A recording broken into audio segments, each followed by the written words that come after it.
Cuando los volvió a abrir, sacó la aguja del betún con 2 dedos, la limpió con un trapo que ya no podía ponerse peor y continuó cosiendo. Nadie dijo que recuperar lo que era tuyo iba a ser limpio. El viernes llegó con el sol demasiado brillante para alguien que no había dormido bien, y Elena llegó al palacete del doctor Castillo con el vestido remendado, los guantes blancos apenas visibles bajo las mangas y los dedos índice y pulgar de la mano derecha, manchados de betún negro que el jabón, a pesar de sus mejores esfuerzos, había decidido no eliminar del todo. Las puertas del palacete se abrieron ante el carruaje de los Valdivia, y durante un segundo, solo uno, Elena permitió que sus ojos recorrieran la fachada de piedra dorada, los ventanales iluminados desde dentro, la música que se filtraba al aire fresco de la noche sevillana como una promesa que nadie le había hecho y que sin embargo estaba ahí, esperándola. Papá estaría aquí esta noche, pensó. Si las cosas hubieran sido distintas, estaría aquí esta noche. Con su traje bueno y sus gafas de leer y su manera de entrar en los salones, como si el lugar le perteneciera simplemente porque sabía lo que valía. Elena. La voz de Carmen desde dentro del carruaje, seca como piel en invierno. Los abrigos. Elena bajó del estribo, sostuvo los abrigos de las 3 mujeres, aguantó el peso de los bolsos de mano y subió la escalinata detrás de ellas como quien sube un cadalso. El salón principal del doctor Castillo era sencillamente la habitación más hermosa que Elena había visto desde la muerte de su padre. Libros hasta el techo, 2 globos terráqueos en las esquinas, un clavicordio al fondo, y entre los invitados, la crème de la sociedad sevillana distribuida en grupos, con el orden inconsciente de quien ha aprendido desde niño cuánto espacio ocupa en el mundo.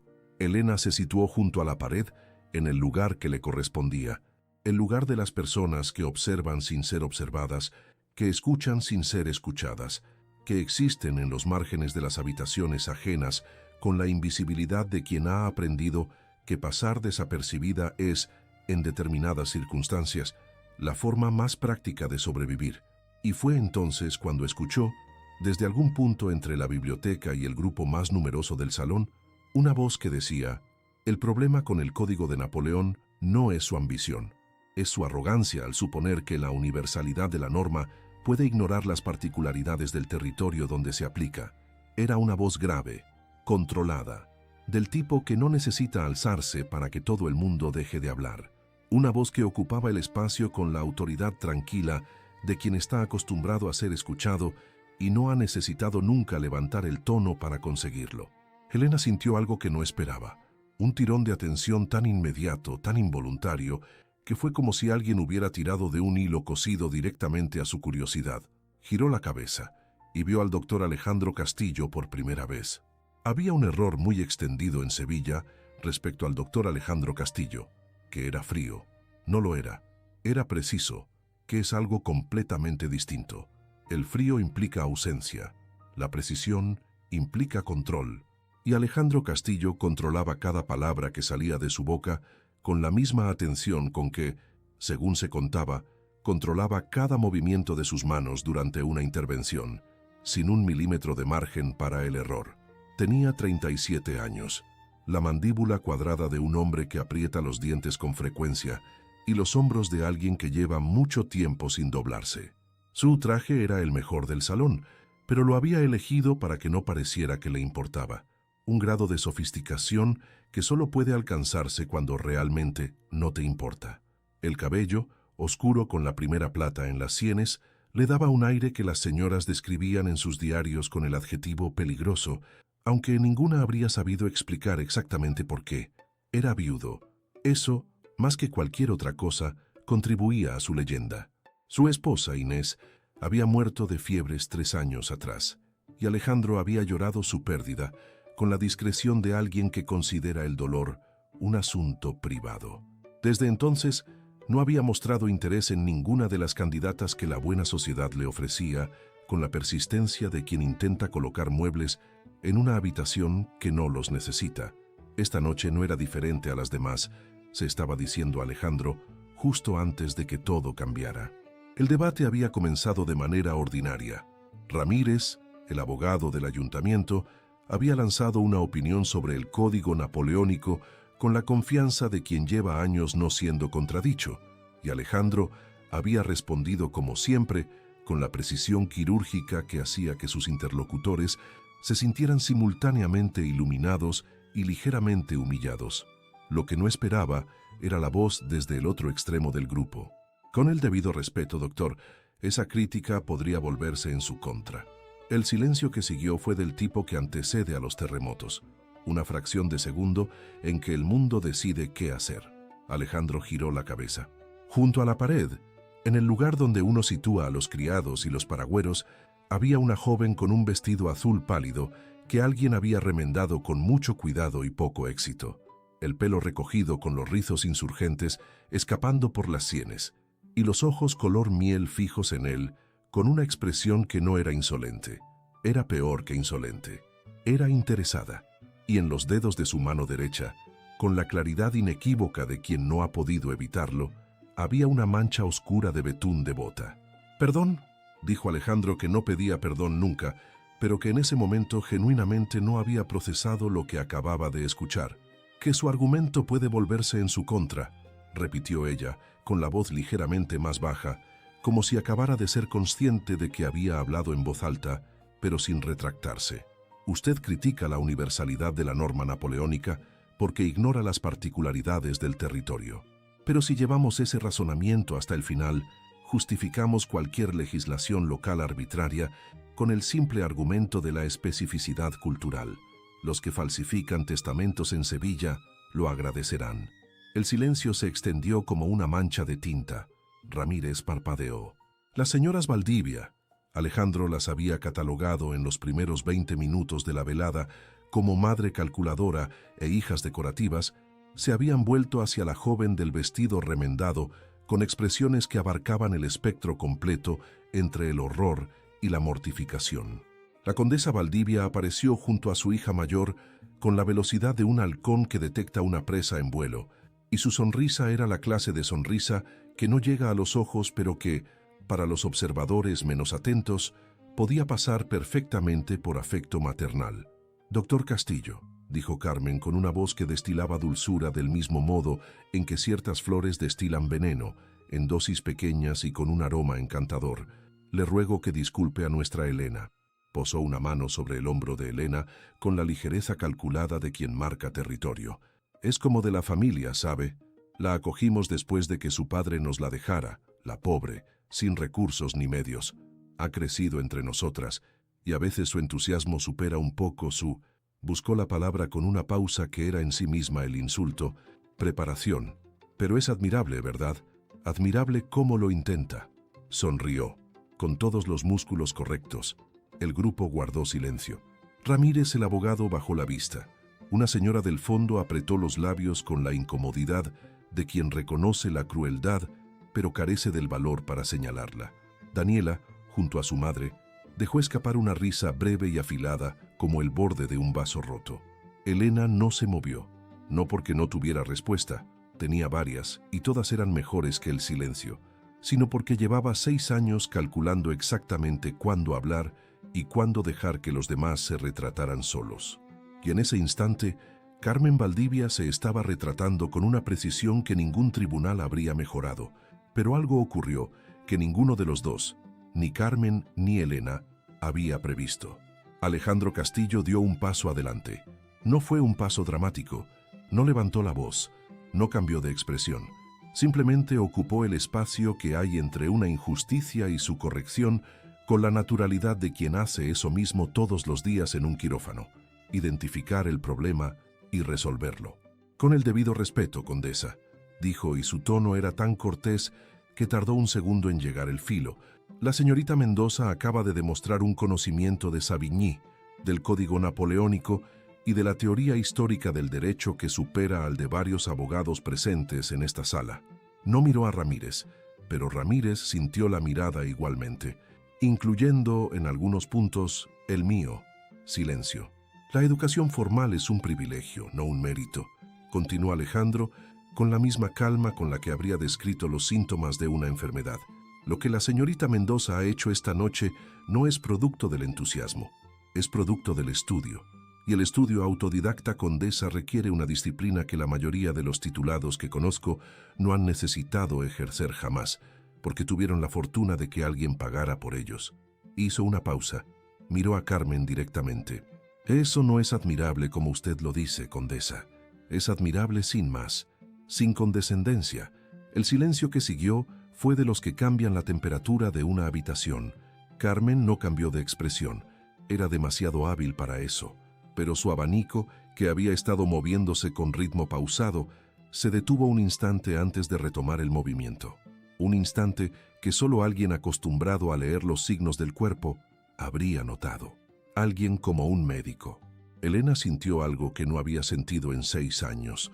No era gratitud exactamente. La gratitud habría implicado que necesitaba ser rescatada, y ella no necesitaba ser rescatada. Era algo más raro y más valioso. El reconocimiento.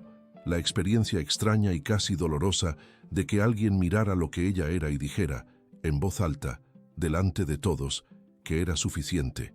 El grupo comenzó a dispersarse con la lentitud de quien ha presenciado algo que necesita comentar en voz baja. Carmen se retiró con Daniela, arrastrando a Sofía del brazo con una firmeza que no admitía discusión.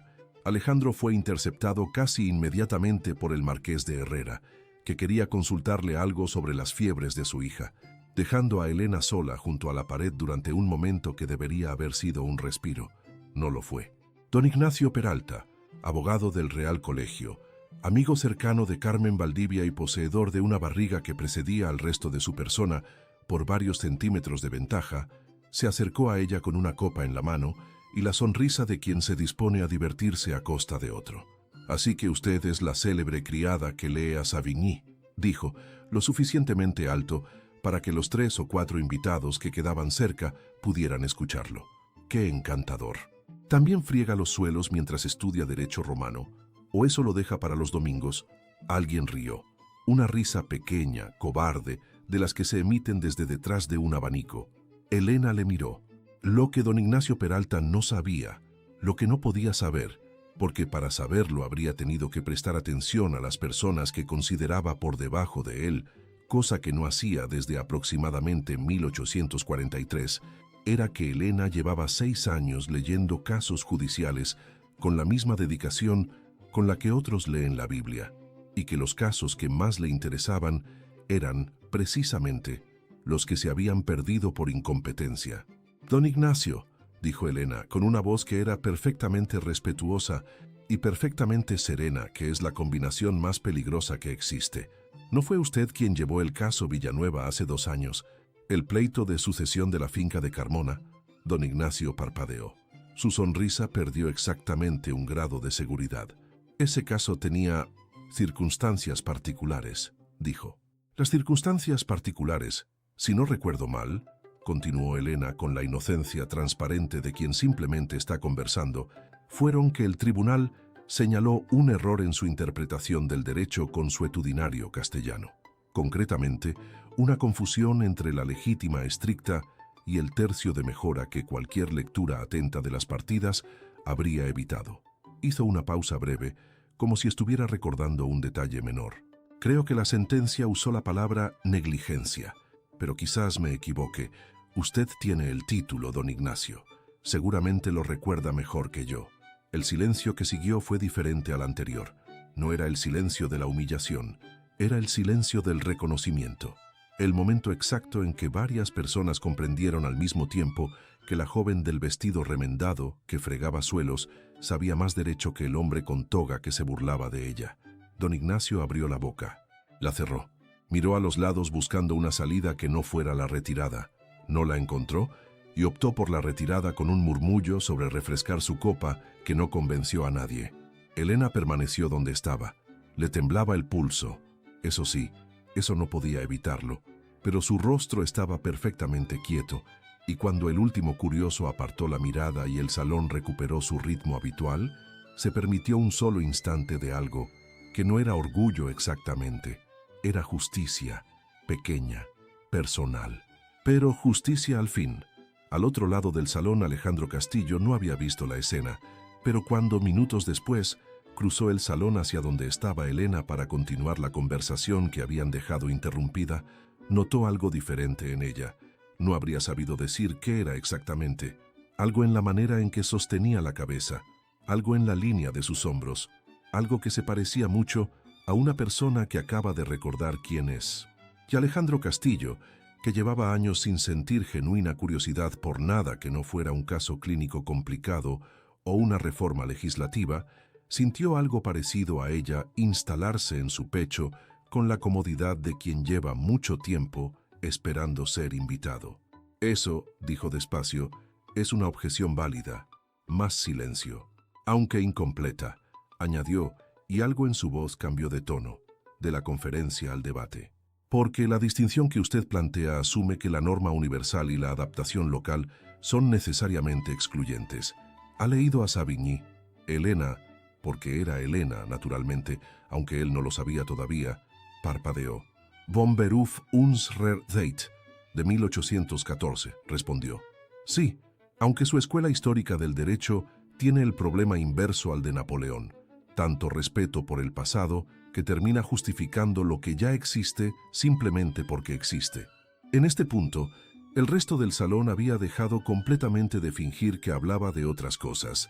Alejandro tardó 3 segundos en responder, lo cual, para un hombre que normalmente respondía sin necesidad de pensar, equivalía a una eternidad.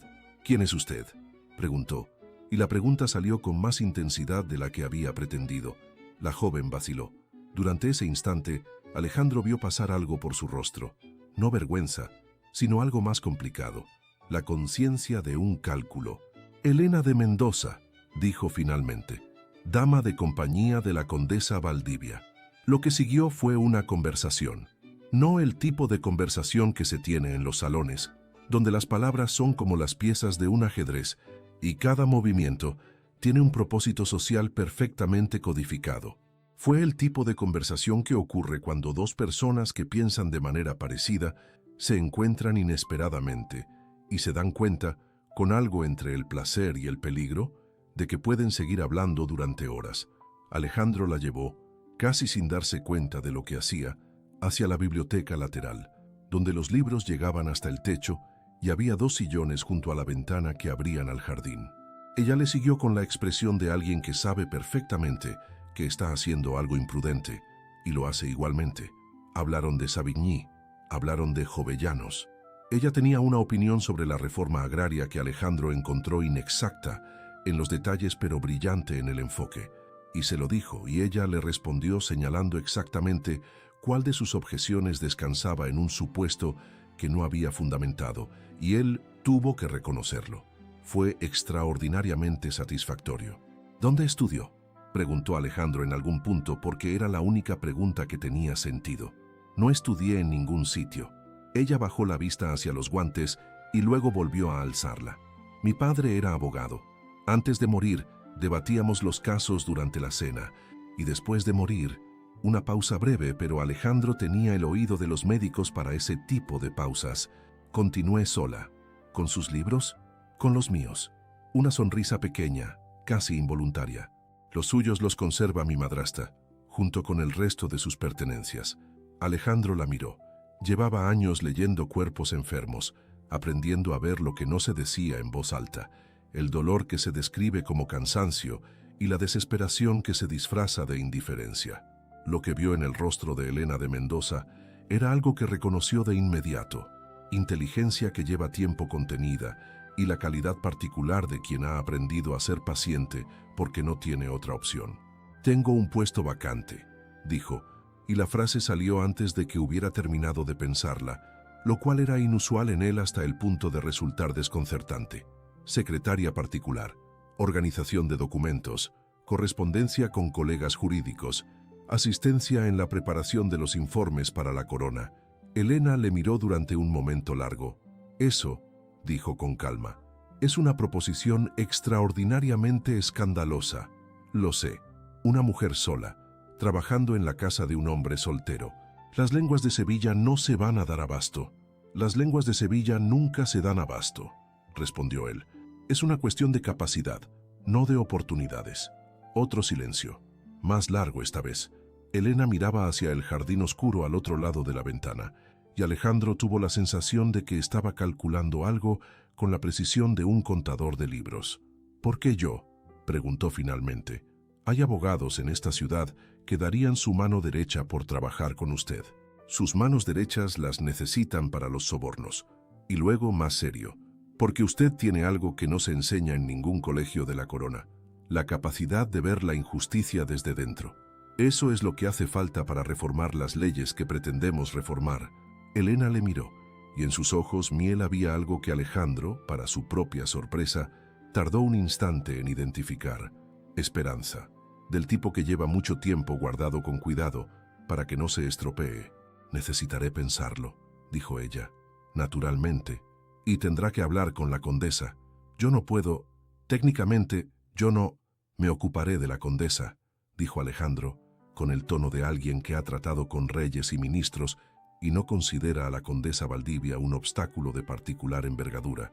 Elena asintió una vez, brevemente, con la contención de quien no quiere mostrar demasiado.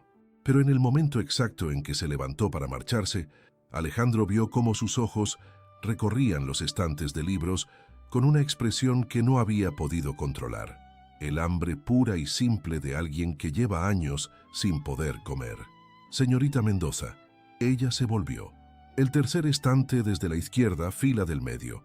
Hay un ejemplar de las 7 partidas que quizá le resulte pertinente para el argumento sobre la legislación local que ha dejado sin terminar esta noche. Elena miró el estante. Luego le miró a él. ¿Me está prestando libros? Le estoy ofreciendo recursos de trabajo, dijo Alejandro perfectamente serio. No confunda las categorías. Y por primera vez en toda la noche, Elena de Mendoza sonrió de verdad. Era, pensó Alejandro con algo parecido a la alarma, una sonrisa extraordinariamente inconveniente para la paz mental de cualquiera, incluida la suya. La conversación entre el doctor Castillo y la condesa Valdivia duró exactamente 12 minutos. Elena lo supo, porque los contó desde el otro lado de la puerta del salón de visitas, con la oreja a una distancia que habría considerado indigna de no ser porque su futuro inmediato dependía de lo que ocurría dentro. Lo que pudo escuchar fue lo siguiente: la voz de Carmen, inicialmente en el tono de quien está a punto de decir que no con mucha elegancia, luego una pausa, luego la voz de Alejandro, baja y uniforme como el nivel del mar, luego otra pausa, esta más larga, y finalmente Carmen con una entonación que Elena no había escuchado nunca en 6 años, algo entre la derrota y la sonrisa forzada de quien ha calculado que la derrota también puede resultar rentable. Naturalmente, doctor, si usted considera que Elena puede serle de utilidad, sería un honor para esta casa contribuir a sus trabajos. La puerta se abrió. Carmen salió primero, con la expresión de quien ha mordido algo amargo y ha decidido presentarlo como un caramelo. Detrás de ella, Alejandro Castillo se detuvo en el umbral el tiempo justo para mirar a Elena con una expresión que decía, sin decir nada: ya está. Empezamos el lunes, dijo, y se fue. Carmen esperó a que el sonido del carruaje desapareciera al final de la calle para girarse hacia Elena con los ojos entrecerrados. Si en algún momento, dijo en el tono de los venenos lentos, crees que este cargo te da algún tipo de posición en esta casa, te recuerdo que sigues siendo aquí exactamente lo que has sido siempre, nada más. Sí, señora, respondió Elena, y fue a su cuarto a buscar el Tratado de Derecho Civil para leer el capítulo sobre herencias fraudulentas, que esa noche le pareció especialmente vigorizante. El despacho del doctor Castillo ocupaba la planta baja de su palacete, en el ala que daba al jardín interior, y olía a lo que Elena imaginó que debía oler el futuro: papel viejo, tinta fresca y la posibilidad remota de que las cosas pudieran ir mejor. El lunes por la mañana, Alejandro la recibió sin preámbulos sentimentales, que era exactamente la clase de recibimiento que Elena necesitaba para no ponerse nerviosa. Hay 3 tipos de documentos en esta mesa. Señaló un escritorio auxiliar junto a la ventana que habían dispuesto, evidentemente para ella. Informes médicos para la corona que necesitan redacción formal, correspondencia jurídica con el Consejo de Castilla que requiere conocimiento del procedimiento, y este. Colocó sobre la mesa un legajo de hojas densamente escritas. Mi próximo artículo sobre reforma del Código de Sucesiones. Necesito que lo revise y anote cualquier punto débil en la argumentación. Elena miró el legajo. Luego le miró a él. ¿Quiere que critique su trabajo? Quiero que encuentre los errores antes de que lo haga el consejo. Son la misma cosa, pero la segunda resulta considerablemente más costosa para mi reputación. Había algo en la manera en que lo dijo, directo, sin el paternalismo que ella esperaba de un hombre en su posición, que Elena decidió, en ese preciso instante, que iba a hacer ese trabajo mejor de lo que nadie lo había hecho jamás. De acuerdo, dijo, y se sentó. Los primeros 3 días fueron en términos estrictos un ejercicio de disciplina mutua. Alejandro trabajaba en silencio la mayor parte del tiempo, con la concentración de un reloj de precisión. Cuando tenía visitas, y las tenía con frecuencia porque los hombres importantes de Sevilla encontraban siempre un motivo para consultar al médico real, Elena se retiraba a la sala adyacente y continuaba con la correspondencia, escuchando sin querer las conversaciones que se filtraban por la puerta entreabierta y que versaban invariablemente sobre política, dinero y los 2 o 3 casos judiciales que llevaban meses enredando a la mitad de la aristocracia sevillana.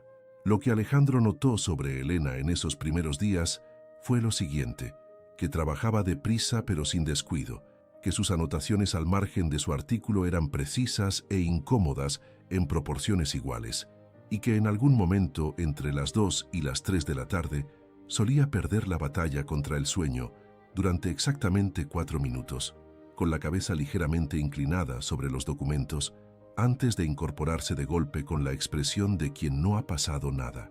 Lo que Alejandro también notó y que no mencionó fue otra cosa. El martes de la primera semana, Elena llegó al despacho con las manos enrojecidas. No mucho, lo justo para que alguien que no llevara 20 años examinando cuerpos no lo hubiera advertido. Pero Alejandro llevaba 20 años examinando cuerpos, y las manos de Elena le dijeron en un instante lo que ella no iba a decirle nunca, que había pasado la noche fregando, o lavando, o las 2 cosas, con un jabón que era demasiado fuerte y un agua que estaba demasiado fría, durante demasiado tiempo. También tenía ojeras nuevas, más profundas que las del día anterior, del tipo que no se producen por una mala noche, sino por una acumulación de malas noches que han decidido presentar la factura todas juntas. Elena no dijo nada. Naturalmente, se sentó, tomó la pluma y empezó a trabajar con la misma concentración de siempre, aunque Alejandro observó que la sujetaba con más fuerza de la necesaria, con la rigidez de unos dedos que duelen y que su dueña ha decidido que no le importa. Alejandro no preguntó, no porque no quisiera, sino porque conocía a las personas que sobreviven con orgullo. Preguntarles qué les duele es pedirles que admitan una debilidad, y las personas como Elena no admiten debilidades, no porque no las tengan, sino porque llevan demasiado tiempo no pudiendo permitírselas, así que no dijo nada. Pero esa noche, después de que Elena se marchara, Alejandro fue a la botica de don Fermín en la calle Sierpes y compró un frasco de bálsamo de caléndula con cera de abeja, del tipo que usan las lavanderas para las grietas de las manos, y al día siguiente lo dejó sobre el escritorio de Elena junto a los documentos de la mañana, sin nota, sin explicación, con la misma naturalidad con que habría dejado un tintero o una carpeta. Cuando Elena llegó, vio el frasco, lo miró. Miró hacia el despacho interior donde Alejandro ya estaba trabajando, con la cabeza inclinada sobre sus papeles y la concentración aparente de quien no ha dejado nada en ningún sitio. No dijo nada, pero aquella tarde, cuando Alejandro pasó junto a su escritorio camino de la biblioteca, vio el frasco abierto junto a los documentos y las manos de Elena moviéndose sobre el papel con una soltura que no habían tenido por la mañana. Ninguno de los dos mencionó el asunto, ni ese día ni ningún otro. Hay formas de cuidar a alguien que no requieren palabras, y hay formas de aceptar ese cuidado que no requieren agradecimiento. Lo que pasó entre ellos aquel martes fue una de esas cosas, silenciosa, precisa y más elocuente que cualquier conversación que pudieran haber tenido sobre el tema. El miércoles, sin decir nada, Alejandro dispuso que a las 2 en punto se sirviera té y bizcochos en el despacho. Elena no comentó el gesto, pero al día siguiente llegó 10 minutos antes. El jueves de la segunda semana ocurrió el incidente del mercado. Elena había salido con una lista de recados de Carmen, porque el cargo de secretaria del doctor Castillo no la eximía de planchar los vestidos de Daniela ni de encargar los encargos de la condesa en el mercado de San Salvador, que era la clase de crueldad pequeña y sistemática que Carmen practicaba con la constancia de una artesana. El mercado de San Salvador era, a esa hora de la mañana, un organismo vivo con reglas propias.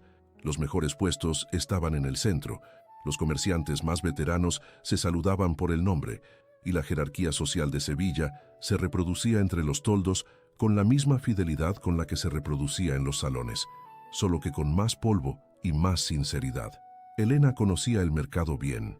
Llevaba 6 años comprando en él para la condesa, lo que significaba que la mitad de los comerciantes la conocían de vista, sabían para quién trabajaba y la trataban con esa cortesía mínima que se reserva para las personas que no compran por decisión propia, sino por mandato ajeno.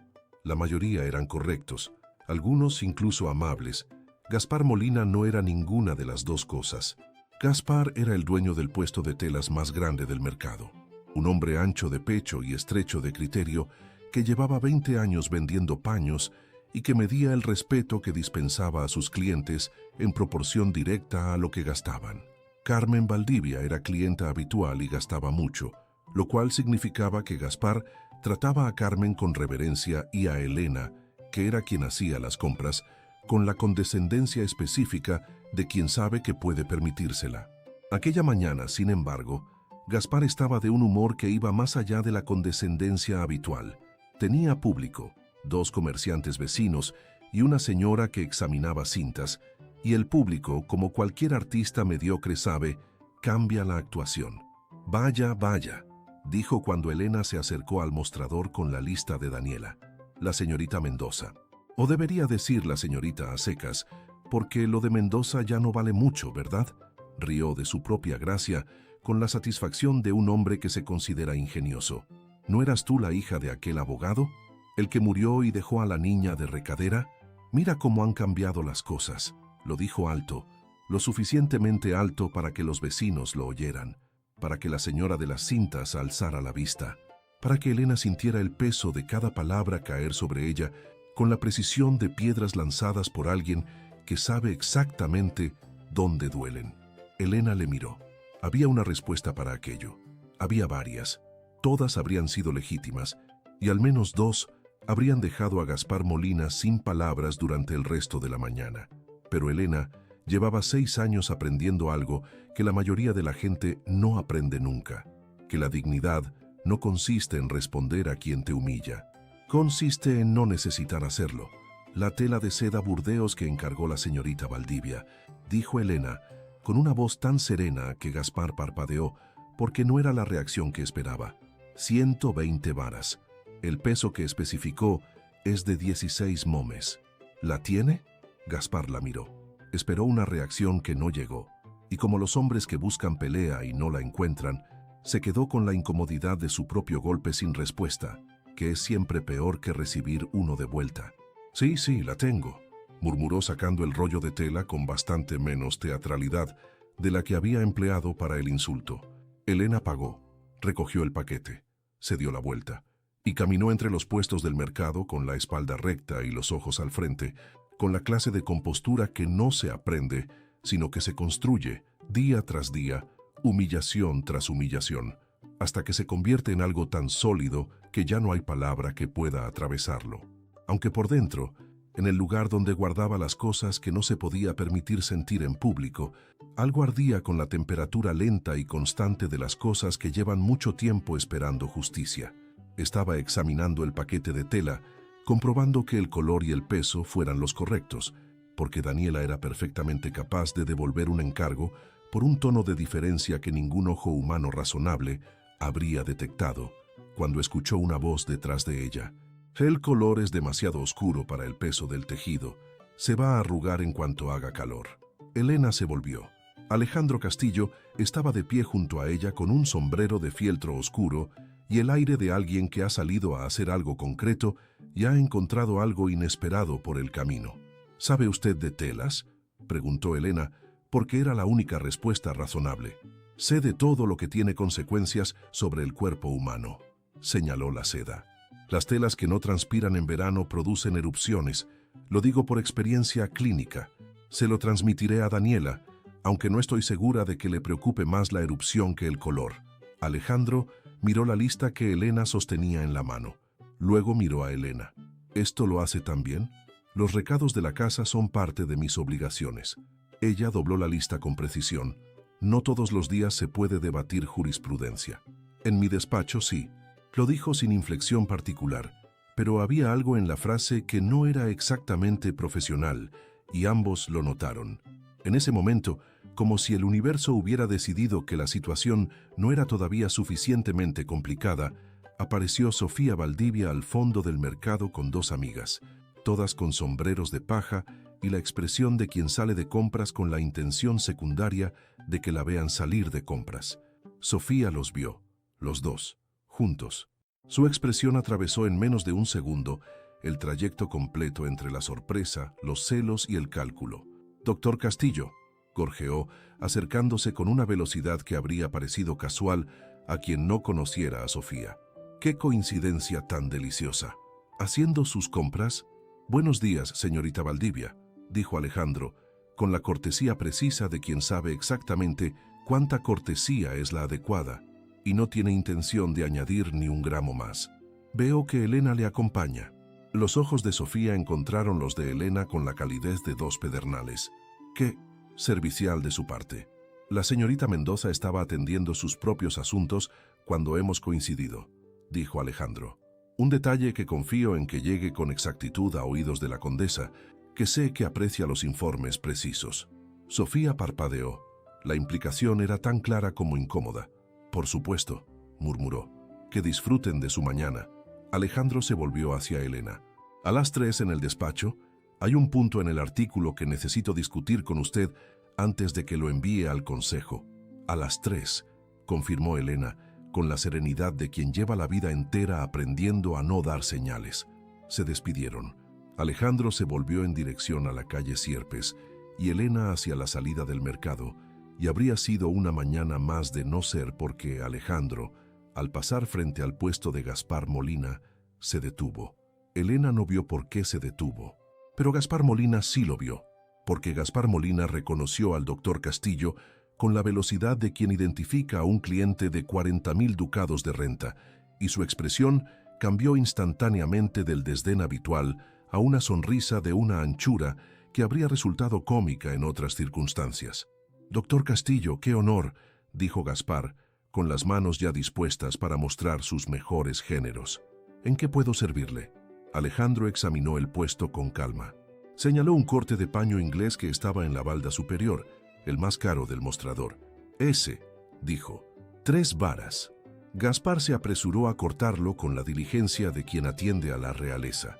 Envolvió el paquete, presentó la cuenta. Alejandro pagó sin regatear, que era en sí mismo un gesto de poder, porque en los mercados de Sevilla solo los muy ricos o los muy desinteresados pagan el primer precio. Y entonces, mientras recogía el paquete, dijo: «La señorita Mendoza, que ha estado aquí hace un momento, trabaja en mi despacho». Lo dijo sin mirarlo directamente, como quien menciona un dato menor, una observación al paso. Le agradecería que la próxima vez que la atienda lo hiciera como corresponde. No alzó la voz, no cambió de tono. No había amenaza en la frase, ni siquiera severidad, solo la constatación lisa y simple de un hecho, expresada por un hombre cuya opinión tenía el peso suficiente para que un comerciante del mercado de San Salvador la recordara durante mucho tiempo. Gaspar Molina tragó saliva. «Por supuesto, doctor, por supuesto». Alejandro asintió una vez, brevemente, y se marchó. Elena, que ya estaba al final de la calle y no vio nada de esto, nunca supo lo que había ocurrido. Pero la siguiente vez que fue al mercado, Gaspar Molina la atendió con una cortesía tan repentina y tan completa que Elena se quedó un momento desconcertada, sin entender qué había cambiado. Algunas justicias son así, silenciosas, invisibles para quien las recibe, pero absolutamente claras para quien las necesitaba dar. Sofía los observó marcharse en direcciones opuestas, con la expresión de alguien que ha presenciado algo que no acaba de entender, pero que sabe, instintivamente, que es importante. Esa tarde lo contó todo a Daniela. Daniela se lo contó a Carmen. Y Carmen Valdivia, que tenía muchos defectos pero carecía del de la lentitud, empezó a calcular. Y casas.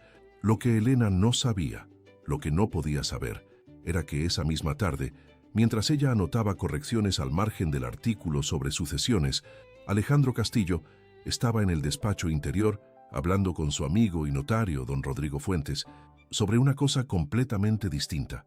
«Necesito que revises algo», dijo Alejandro abriendo un cajón y sacando un papel que había estado guardando desde la noche del sarao, cuando había pedido discreción a uno de sus contactos en el archivo del ayuntamiento.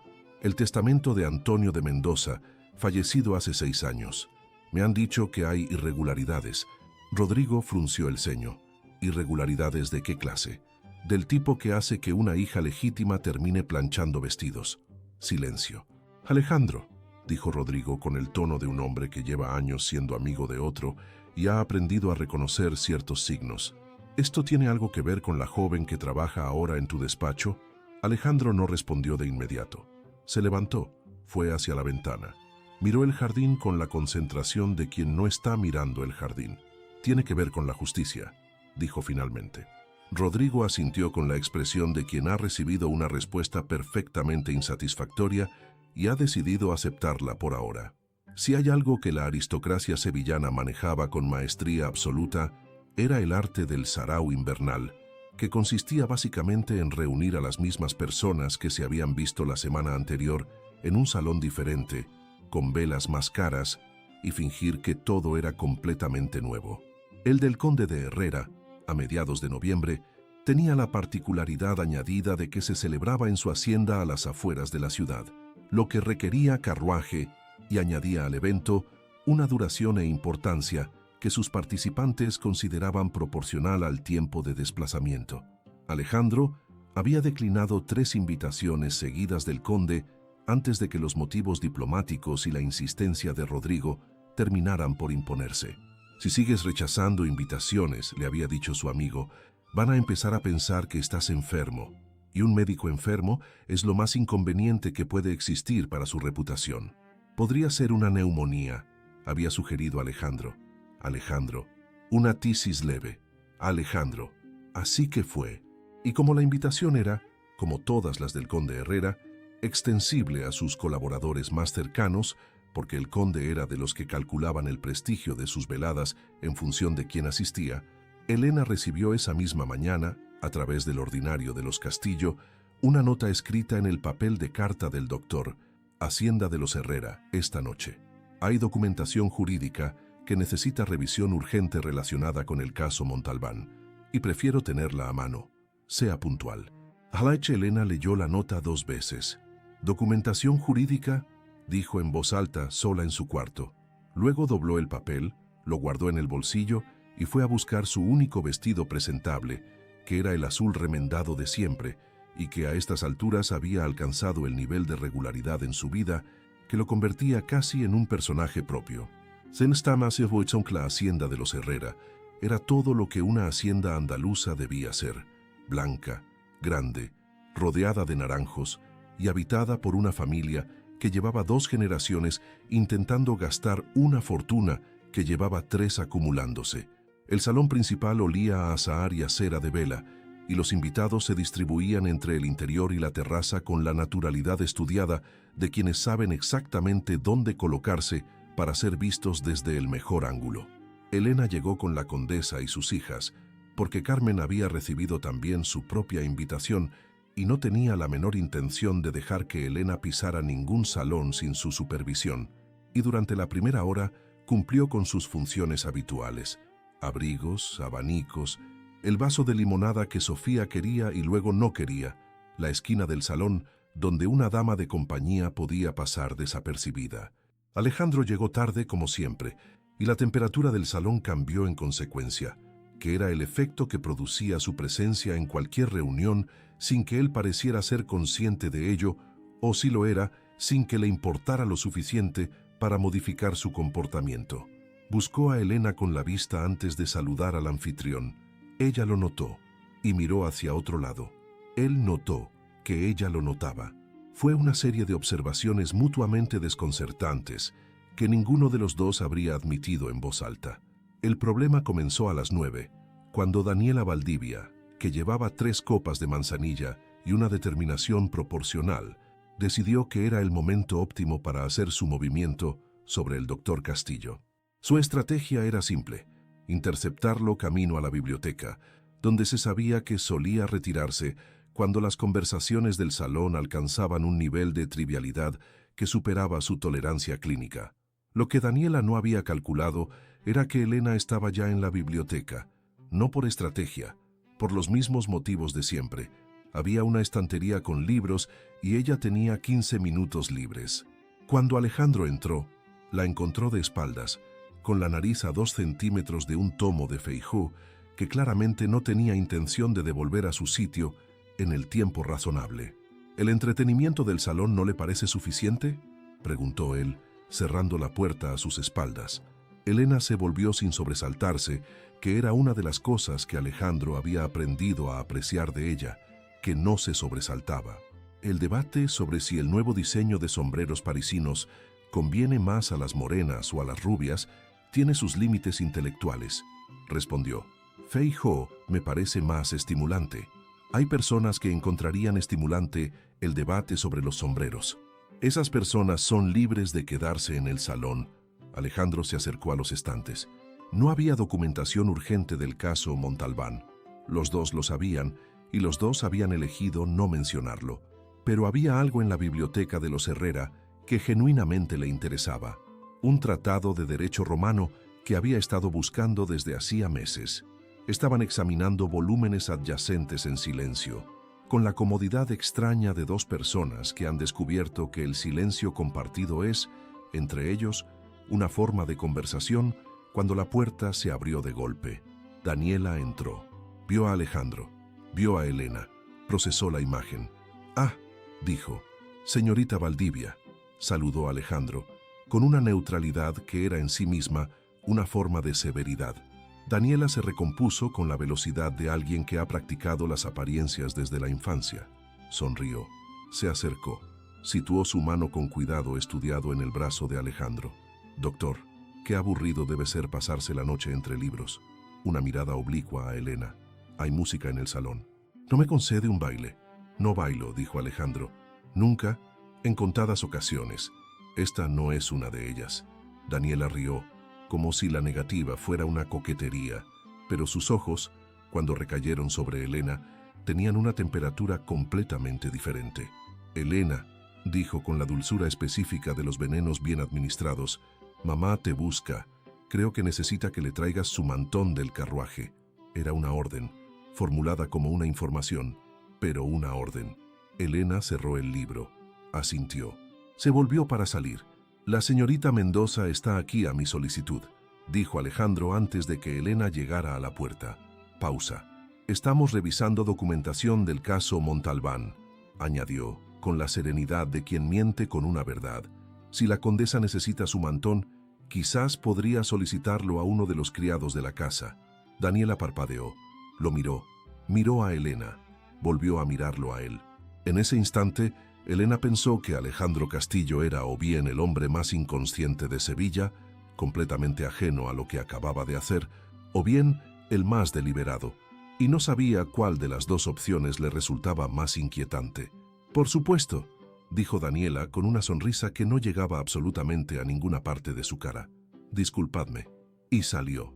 El silencio que quedó después era de una textura diferente al anterior. «No era necesario», dijo Elena. «Ya lo sé. Le va a costar. Carmen va...»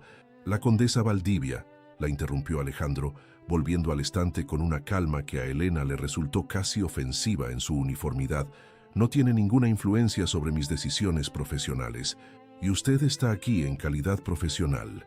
Elena le miró la nuca, la línea de su cuello, los hombros bajo el frac oscuro. «¿Siempre hace esto?», preguntó. «¿El qué?». «Decir exactamente lo que piensa sin ninguna concesión a lo que se espera que diga». Alejandro se volvió. Había algo en su expresión que Elena no supo clasificar del todo.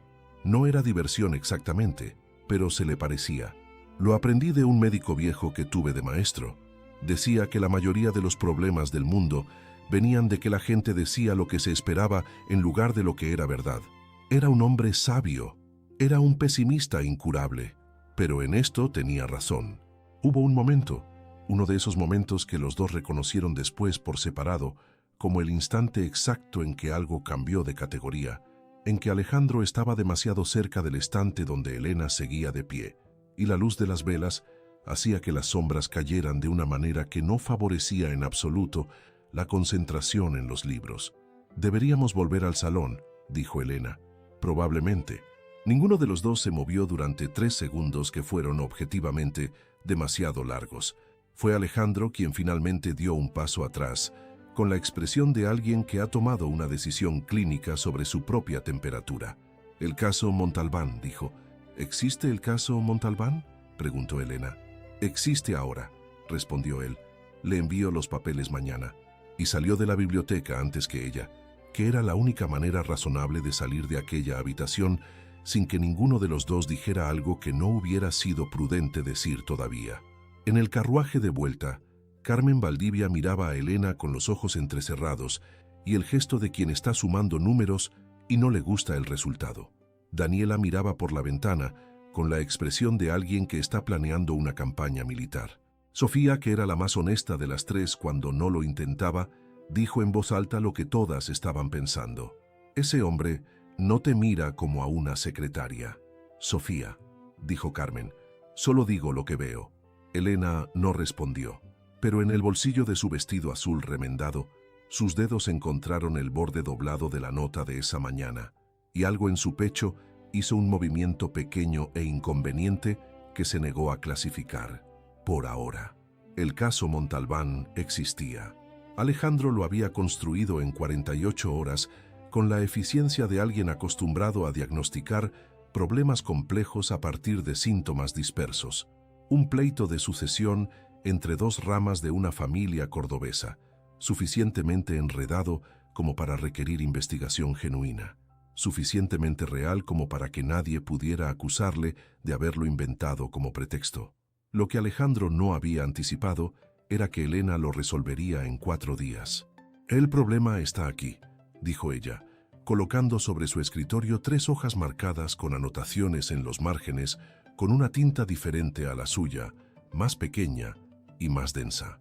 «El testamento del padre utiliza la fórmula pro indiviso para la hacienda principal, pero la escritura de compraventa que la rama menor presenta como prueba data de 2 años antes de que esa fórmula entrara en uso en Córdoba. Es un anacronismo legal. Cualquier tribunal que lo examine con atención debería anularlo», completó Alejandro, que llevaba 1 minuto mirando las hojas y otro mirándola a ella, o al menos admitir la irregularidad como causa de revisión. Elena recogió los papeles. «Si quiere, redacto el informe para el consejo esta tarde». Alejandro no respondió de inmediato. «¿Cómo aprendió a detectar eso?», preguntó. Elena vaciló. Era una pregunta sencilla, pero tenía una respuesta que no era sencilla. «Mi padre llevó un caso parecido cuando yo tenía 14 años», dijo finalmente. «Un escribano que fechaba documentos en periodos en que las fórmulas que usaba todavía no existían. Se pasó 3 semanas enseñándome a identificar los marcadores temporales del lenguaje jurídico». Una pausa breve. Decía que los mentirosos siempre se equivocan con los detalles que no saben que importan. Alejandro la miró con la atención específica que reservaba para los síntomas que confirmaban un diagnóstico que ya sospechaba. «Su padre tenía razón», dijo, «en casi todo». La respuesta llegó sola, sin que Elena hubiera pretendido que sonara como sonó. Alejandro abrió la boca para decir algo, luego la cerró. Se levantó, fue hacia la ventana, y cuando volvió a hablar, su tono había recuperado la neutralidad profesional que usaba como escudo. «Redacte el informe, y cuando termine, quiero que eche un vistazo a esto». Abrió el cajón inferior del escritorio y sacó un legajo diferente, más delgado, con el sello del archivo del ayuntamiento en la cubierta. Lo puso sobre la mesa sin mirarlo. Elena lo miró a él. «¿Qué es esto?» «Documentación relacionada con una herencia fraudulenta que un contacto mío en el archivo me ha facilitado». Pausa. de hace 6 años. El silencio que siguió fue tan denso que Elena creyó por un momento que podía tocarlo. Alejandro, dijo, y era la primera vez que usaba su nombre sin que la situación lo requiriera de manera estricta, y los dos lo notaron. No diga nada todavía, señaló el legajo. Léalo primero. Elena extendió la mano, la retiró, la extendió de nuevo, tomó el legajo. Tardó 20 minutos en leerlo. Alejandro no se movió del sillón durante esos 20 minutos, con los dedos juntos bajo la barbilla y la expresión de alguien que ha hecho algo irreversible y ha decidido que no se arrepiente. Cuando Elena terminó, dejó los papeles sobre la mesa con un cuidado que contrastaba violentamente con el temblor apenas visible en sus manos. La firma, dijo, con una voz que era completamente plana. La firma del testamento. Sí, mi padre murió el 14 de marzo. Este documento está firmado el 17. Sí, 3 días después. Sí, Alejandro se incorporó. Rodrigo, mi notario, lo ha confirmado. Hay al menos 2 irregularidades adicionales en el sello y una inconsistencia en la fecha de registro que... No necesito más detalles, dijo Elena. Lo dijo con calma, con una calma que Alejandro, que llevaba años leyendo lo que la gente no decía en voz alta, reconoció de inmediato como la variedad específica que precede a algo que lleva mucho tiempo contenido. Elena sabía que era falso. La voz seguía plana, pero había algo debajo que se movía como el agua bajo el hielo. Desde el primer momento lo supe, pero no tenía dinero para un abogado, no tenía pruebas, no tenía nada, solo la certeza de que mi padre nunca habría escrito eso. Alzó los ojos hacia él. Él me dejaba todo. Me lo dijo. Antes de que Carmen llegara a su vida, me lo dijo. Lo sé, lo sabe. Hay un testamento anterior, dijo Alejandro con la cautela de quien entrega algo frágil, del año anterior a su matrimonio con la condesa. En ese testamento, todo es para usted. El despacho, la casa, las rentas, todo. Elena no dijo nada durante un tiempo que a Alejandro le pareció considerablemente más largo de lo que fue. ¿Dónde está?, preguntó finalmente. En el archivo del ayuntamiento, donde llevan 6 años sin que nadie con los conocimientos necesarios lo buscara. Alejandro se levantó y se acercó a ella, deteniéndose a una distancia prudente. Con este documento y la irregularidad en la firma, hay suficiente base para solicitar la revisión del caso ante el Consejo. No será rápido. Puede tardar meses.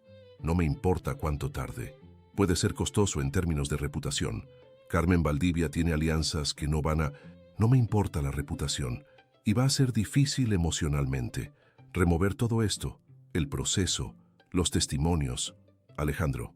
Elena le miró directamente, con esos ojos de color miel que tenían la propiedad de parecer más oscuros cuando ella pensaba con intensidad. ¿Tiene usted la intención de disuadirme de recuperar lo que es mío? Pausa. No, dijo él. Tenía la intención de asegurarme de que fuera su decisión y no la mía. Elena asintió una sola vez, con la economía de movimientos de quien ha tomado ya una decisión y no necesita representarla. Ponga en marcha lo que haya que poner en marcha, dijo. Y gracias. No me dé las gracias. ¿Por qué no? Porque todavía no hemos ganado. Elena recogió el informe del caso Montalbán, que seguía sobre la mesa con sus anotaciones pulcras y definitivas, y lo añadió al legajo del ayuntamiento con un gesto que era, en cierta manera, una respuesta. 2 casos con documentos falsos, uno resuelto, el otro en camino. Soisten debe punto la noticia de que la secretaria del doctor Castillo iba a presentar una denuncia formal ante el Consejo, llegó a oídos de Carmen Valdivia, de la manera en que llegaban todas las noticias importantes en Sevilla, a través de 3 intermediarios, con el doble de detalles incorrectos que correctos y en el peor momento posible. El peor momento posible era, en este caso, la tarde anterior al gran baile de invierno del Marqués de Castellanos, que era el evento social más importante de la temporada y al que Carmen llevaba 3 semanas preparándose con la concentración de una general de campaña. La reacción de Carmen fue calculada, rápida y, como casi todo lo que hacía Carmen, eficaz a corto plazo y desastrosa a largo. Convocó a Elena al salón de visitas. «Me han llegado noticias», dijo con la dulzura venenosa de siempre, «de que estás revolviendo asuntos del pasado que deberían permanecer en el pasado». Elena estaba de pie junto a la chimenea. Había aprendido hacía años que con Carmen era mejor no sentarse. La altura era la única ventaja disponible. Los asuntos del pasado, respondió, permanecen en el pasado cuando están correctamente cerrados. Los que están mal cerrados tienden a abrirse solos. Carmen la miró. Era la primera vez en 6 años que Elena le devolvía la mirada de esa manera, y las dos lo sabían. «Eres una niña tonta», dijo Carmen, pero el veneno en su voz tenía ahora una temperatura diferente, más fría, más cuidadosa. «Y estás siendo usada por un hombre que tiene sus propias razones para meterse en mis asuntos». «El doctor Castillo», dijo Elena, «tiene razones jurídicas. Las mías son personales. Son cosas distintas». «¿De verdad crees eso?» «Creo muchas cosas. Entre ellas que mañana en el baile del Marqués de Castellanos, el doctor Castillo va a necesitar a su secretaria». Elena hizo una pausa breve. «Por razones profesionales». Carmen la estudió durante un momento largo. «No tienes nada que ponerte», dijo finalmente con la crueldad específica de quien sabe exactamente dónde duele. «Ya me ocupo yo de eso», respondió Elena. El vestido llegó la mañana del baile. No había nota. Solo una caja de sombrerera con el lacre de una costurera del centro que Elena no había visitado nunca, y dentro, envuelto en papel de seda, un vestido de moiré azul medianoche, con la sencillez sofisticada de quien sabe que el exceso es para quien no tiene otra cosa que ofrecer. Elena lo sostuvo frente al espejo de su cuarto durante un tiempo considerable. Luego fue al escritorio, tomó papel y pluma y escribió 4 palabras. Esto no era necesario. Dobló el billete, lo cerró, se lo entregó al ordinario de los Castillo que esperaba abajo. La respuesta llegó en menos de 1 hora. El uniforme de trabajo lo proporciona el empleador. No confunda las categorías. A las 9. Elena leyó el billete 2 veces. Luego, a pesar de todo, se permitió media sonrisa antes de doblar el papel con la misma precisión con que doblaba todos los suyos y guardarlo en el cajón donde llevaba semanas guardando los demás. La mansión del Marqués de Castellanos era exactamente lo que su propietario necesitaba que fuera, imponente, iluminada como una catedral en Semana Santa y repleta de las mejores familias de Andalucía, con sus mejores galas y sus peores instintos sociales. Alejandro llegó puntual, que en su caso significaba con 10 minutos de adelanto, y Elena llegó a las 9 en punto, que en su caso significaba que había medido el tiempo con la precisión de alguien que sabe que llegar tarde es un lujo que no puede permitirse, y llegar pronto es una vulnerabilidad que tampoco. Lo que ocurrió cuando Alejandro la vio bajar del carruaje fue algo que él clasificó internamente como una respuesta fisiológica al estímulo visual y que cualquier observador externo habría clasificado, sin dudarlo, como un hombre perfectamente compuesto, esforzándose visiblemente por permanecer así. El vestido azul medianoche hacía cosas con la luz de las antorchas que no eran completamente justas para nadie en los alrededores. «Puntual», dijo Alejandro, ofreciéndole el brazo con la formalidad de siempre. «¿Cómo me enseñaron?», respondió Elena tomándolo. Entraron juntos. Los efectos fueron inmediatos y satisfactorios para quienes disfrutaban del espectáculo social, que en Sevilla era básicamente todo el mundo.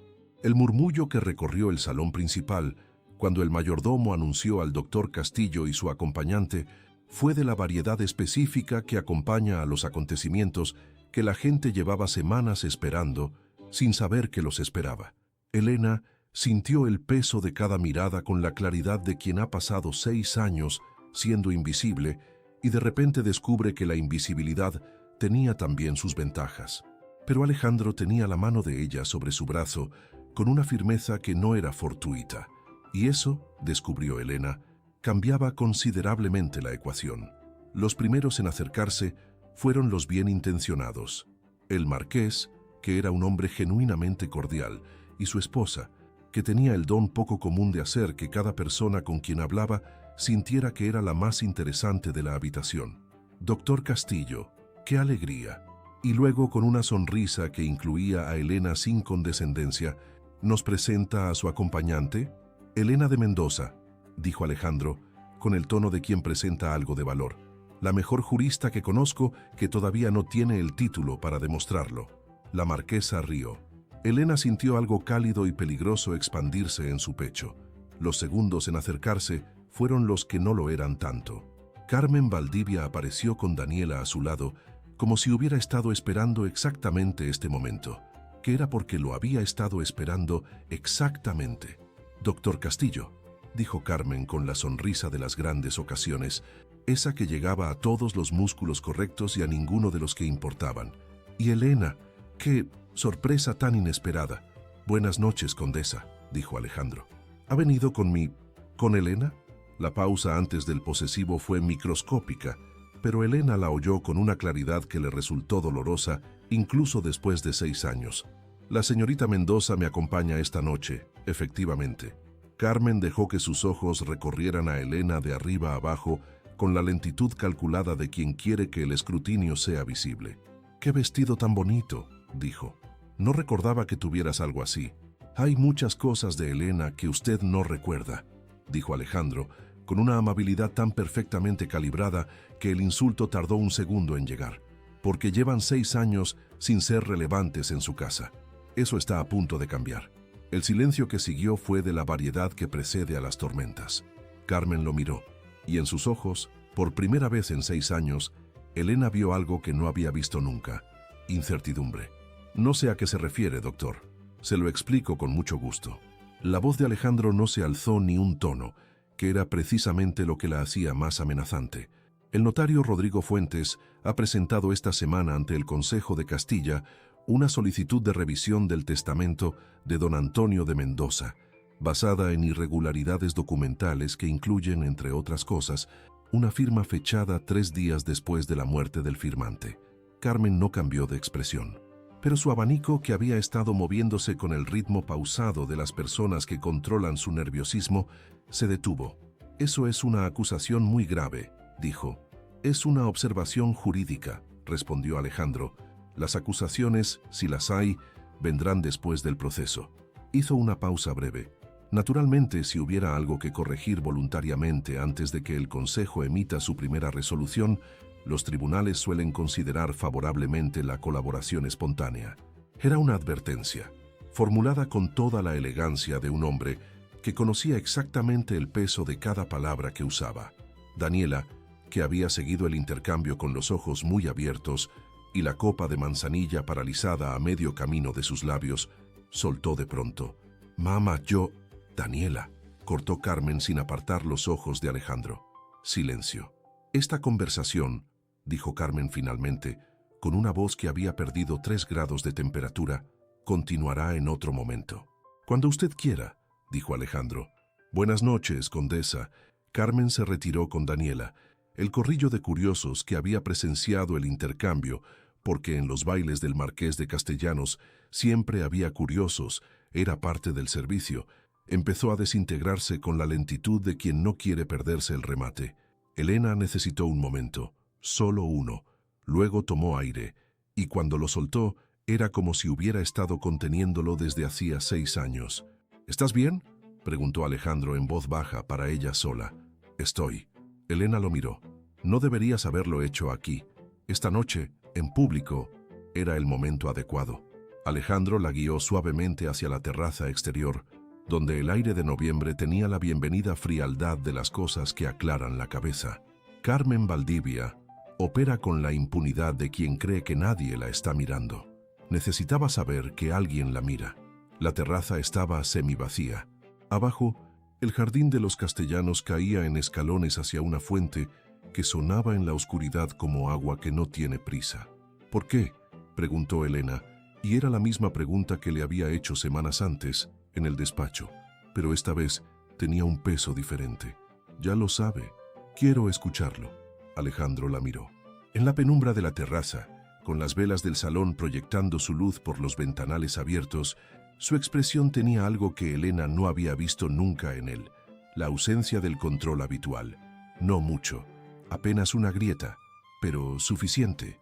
«Porque lo que le han hecho es injusto», dijo, «y porque no puedo conocer una injusticia de este tipo y mirar hacia otro lado, y porque...». Se detuvo. «¿Y por qué?», insistió Elena. La pausa fue larga. Alejandro miró el jardín. Luego la miró a ella. Porque me importa lo que le ocurra, dijo con la precisión de quien ha elegido cada palabra y ha descartado las demás. Más de lo que debería importarme, posiblemente, y más de lo que me había importado nada en mucho tiempo. El silencio que siguió no era incómodo. Era el tipo de silencio que ocupa el espacio entre una cosa que todavía no ha sucedido y el momento en que sucede. Elena miró sus propias manos sobre la barandilla de piedra. Luego le miró a él. La primera vez que le vi, dijo, pensé que era el hombre más inalcanzable de Sevilla. ¿Y ahora? Ahora pienso que tiene usted la costumbre inconveniente de estar exactamente donde hace falta, justo cuando hace falta. Una pausa. Y que eso es considerablemente más peligroso que ser inalcanzable. Alejandro no respondió con palabras. Extendió la mano y con la misma precisión deliberada que ponía en todo lo que hacía, apartó el rizo rebelde que había escapado de su peinado y caía sobre su sien. El gesto fue breve, casi médico en su exactitud, pero ninguno de los dos lo interpretó así. «Deberíamos volver al salón», dijo Elena sin moverse. «Probablemente», concordó Alejandro, sin moverse tampoco. Dentro, la música de los violines alcanzó un crescendo y luego se asentó en algo más lento, más íntimo, del tipo que los compositores escriben sabiendo exactamente el efecto que van a producir. «¿Baila?», preguntó Alejandro. Elena le miró. «Pensaba que usted no bailaba». «En contadas ocasiones», respondió él ofreciéndole la mano. «Esta podría ser una de ellas». Elena la tomó y entraron juntos al salón, donde la alta sociedad de Sevilla, que llevaba toda la noche esperando algo de lo que hablar durante el resto del invierno, recibió con satisfacción unánime exactamente lo que necesitaba. La carta llegó un martes por la mañana. Elena estaba en el despacho de Alejandro cuando el ordinario la trajo, con el sello de los Valdivia en el lacre y la letra de Carmen en el sobre, esa letra inclinada hacia la derecha, con la que firmaba los documentos que consideraba importantes. Elena la reconoció desde el otro lado de la mesa y algo en su pecho se tensó con el reflejo pavloviano de 6 años de costumbre. La abrió con calma estudiada. La leyó una vez, luego otra. Alejandro, que había estado revisando un expediente en silencio y que tenía el oído entrenado de quien aprende a leer el peso del silencio de las personas que le rodean, alzó la vista. Elena tenía la carta sobre la mesa. Sus manos estaban quietas. Su expresión era la que Alejandro había aprendido a reconocer como su versión de la calma que precede a algo grande. Completamente plana en la superficie, con todo el movimiento ocurriendo debajo. «¿Qué dice?», preguntó. «Que el ático de la casa es mío hasta que encuentre otro alojamiento». Elena hizo una pausa. «Que mis obligaciones domésticas en la casa cesan con efecto inmediato y que no desea volver a verme en los espacios comunes». Alejandro dejó el expediente sobre la mesa. «¿Eso es todo?». «Hay una frase al final». Elena tomó la carta de nuevo. Dice: «Confío en que el doctor Castillo esté satisfecho con este arreglo y en que el consejo encuentre los documentos en orden cuando los revise». Silencio. «Está cediendo», dijo Alejandro. «Está calculando», lo corrigió Elena. «Carmen nunca cede, pero sabe cuándo retroceder para no perder más de lo que ya ha perdido». Dobló la carta con la precisión mecánica de quien necesita tener las manos ocupadas. Ha retirado la denuncia, en esencia, sin admitir nada, sin firmar nada, pero ha soltado lo suficiente para que el Consejo no tenga motivos de avanzar más allá de la revisión inicial.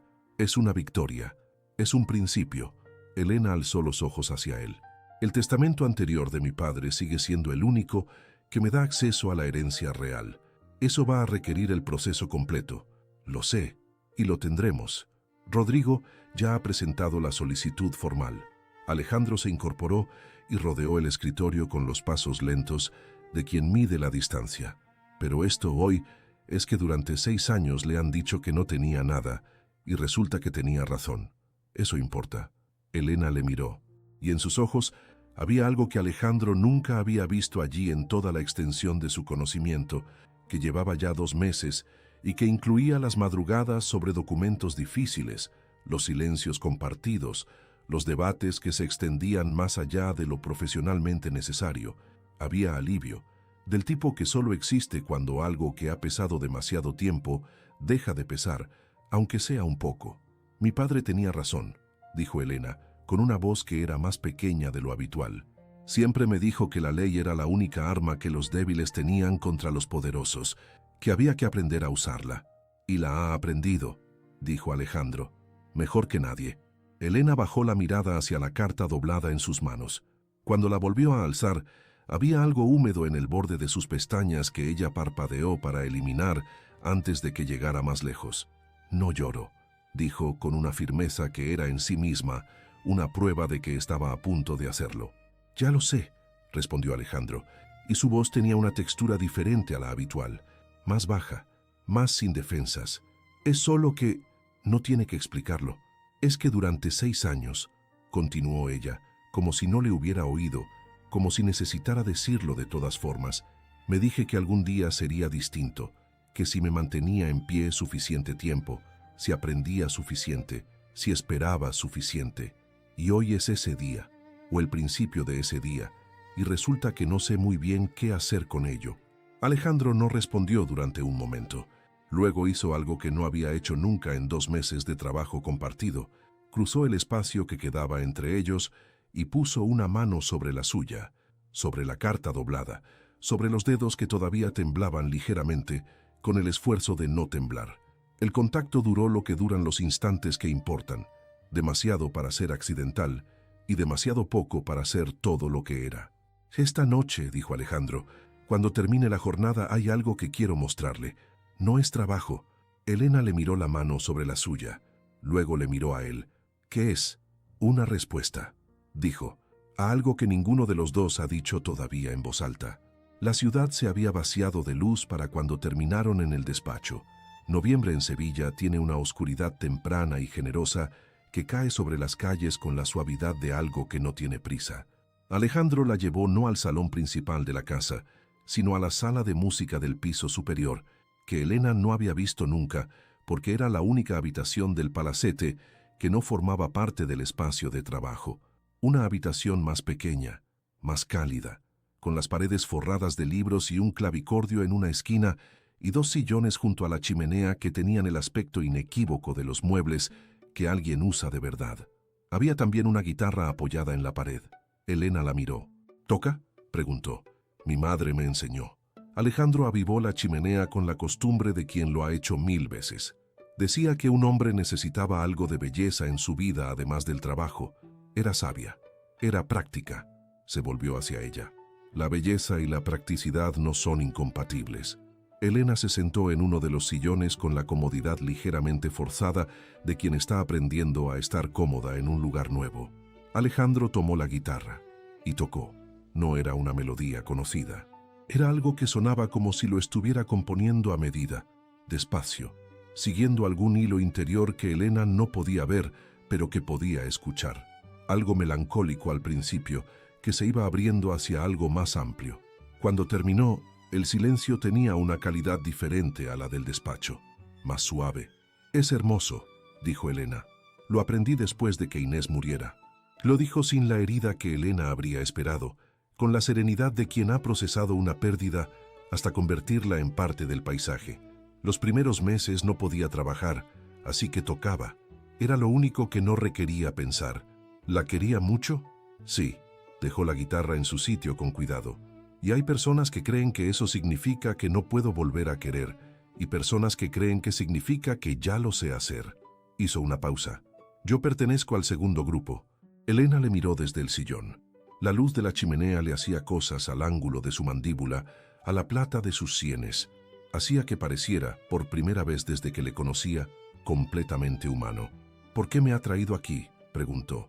Alejandro se volvió y la miró con la intensidad directa que ella había aprendido a reconocer como su forma de decir algo importante antes de decirlo. Porque llevo semanas pensando en usted cuando no hay ningún motivo profesional para hacerlo, dijo. Y porque esta mañana, cuando ha recibido esa carta y ha estado a punto de llorar y no ha llorado, he sentido algo que no sabía que todavía podía sentir. Hizo una pausa breve. Y porque me parece deshonesto seguir fingiendo que lo que hay entre nosotros es estrictamente una relación de trabajo. Elena no respondió de inmediato. Me está diciendo, dijo finalmente, que se está enamorando de mí. Alejandro no parpadeó. Le estoy diciendo que ya lo estoy, respondió. y que no sé qué hacer con eso exactamente, porque usted es mi empleada y tiene 22 años y ha pasado 6 años con suficiente sufrimiento como para que yo no sea un problema añadido. Pero también le estoy diciendo que no pienso pretender que no es verdad. Elena le miró durante un tiempo que en cualquier otra circunstancia habría resultado descortés. Luego se levantó del sillón y cruzó los 3 pasos que los separaban. Yo también, dijo con una sencillez que era más valiente que cualquier discurso, por si le ayuda a saberlo. Y Alejandro Castillo, que era el hombre más preciso y controlado de Sevilla, no dijo nada, porque extendió la mano, enmarcó su rostro entre los dedos con una delicadeza que contradecía completamente la fuerza que Elena sabía que tenía y la besó.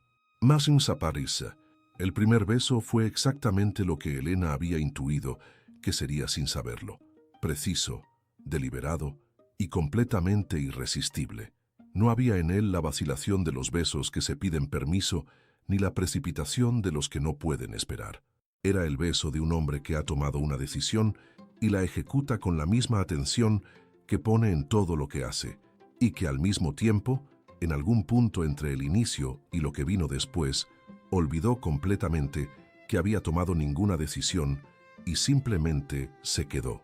Elena notó el calor de sus manos enmarcando su rostro, el sabor leve a vino tinto y a algo más propio de él que no tenía nombre, la manera en que su respiración cambió de ritmo en el momento en que ella respondió al beso en lugar de recibirlo simplemente. Cuando se separaron, los dos tenían la respiración ligeramente alterada. «Llevo semanas», dijo Alejandro, con la voz más baja de lo habitual, resistiendo el impulso de hacer eso. «¿Semanas?», Elena alzó una ceja. «Posiblemente desde la primera noche». Cuando debatió sobre Savigny con grasa de bota en los dedos, Elena rió. Era una risa pequeña, más de sorpresa que de diversión, pero era la risa más genuina que Alejandro le había escuchado. «Eso es un umbral bastante particular para el inicio del enamoramiento», dijo. «Soy médico. Estoy acostumbrado a encontrar síntomas en los lugares donde nadie los busca». La chimenea proyectaba su luz sobre ellos con la generosidad de las noches frías, y el resto de la ciudad podría no haber existido. Elena puso la mano sobre su pecho.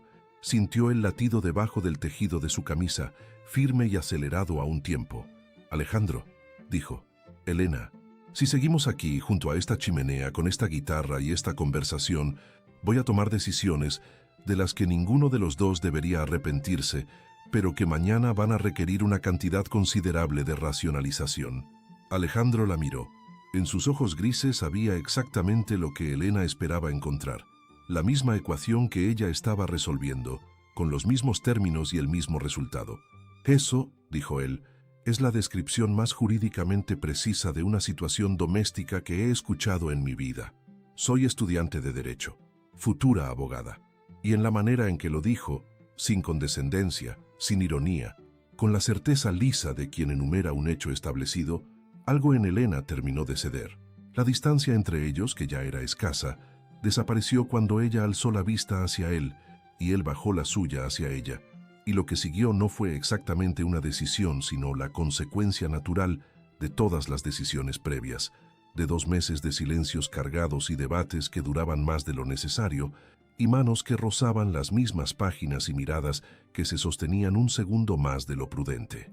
Alejandro la besó de nuevo, pero esta vez no había en el beso la contención del primero. Tenía la profundidad de algo que lleva tiempo esperando, y ya no tiene motivos para esperar más. Sus manos encontraron su cintura, la curva de su espalda bajo el tejido del vestido, y Elena sintió el calor de sus palmas a través de la tela, como si no hubiera tela de por medio. Ella enredó los dedos en su cabello, deshaciendo la compostura perfecta que él llevaba siempre, y notó cómo algo en él cambiaba de textura cuando lo hizo. Algo que se aflojaba, que se rendía, que dejaba de ser el doctor Castillo de Sevilla y era simplemente Alejandro. Fue él quien la llevó hacia el sillón primero y luego, con una pregunta en los ojos que no necesitó palabras y una respuesta en los de ella que tampoco las necesitó, quien la guió hacia la habitación contigua, donde la chimenea también ardía, con la consideración de las casas bien atendidas. Lo que siguió fue una exploración lenta. Alejandro tenía las manos de un médico, manos que sabían exactamente lo que buscaban y lo que encontraban, que medían con precisión y respondían con atención, que distinguían entre lo que producía dolor y lo que producía otra cosa completamente distinta. Elena descubrió que esa precisión, trasladada a un contexto diferente al del despacho, era considerablemente más devastadora de lo que había anticipado. La desabotonó con cuidado, como si deshacerlo rápido pudiera romper algo, y cuando la tela del vestido cedió y el aire frío de la habitación tocó su piel antes que sus manos, Elena sintió el contraste como algo deliberado, como el espacio entre una pregunta y su respuesta. «Eres hermosa», dijo él en voz baja, con la convicción sin adornos de quien no está haciendo un cumplido sino una observación. Elena no respondió con palabras. Fue ella quien deshizo los botones de su camisa, con menos paciencia de la que él había tenido, y cuando su mano encontró el calor de su pecho, el latido acelerado que contradecía toda su compostura habitual, sintió algo que no era exactamente poder, pero se le parecía, la certeza de que este hombre al que todo Sevilla consideraba intocable era, en este cuarto, completamente alcanzable. Lo que siguió fue a la vez tenso y tierno, urgente y cuidadoso, con la calidad específica de las primeras veces que ocurren entre personas que ya se conocen bien en todos los sentidos, salvo en este, y que descubren en consecuencia que había una habitación entera de la otra persona que no habían visto todavía. Alejandro la sostuvo como si fuera algo valioso.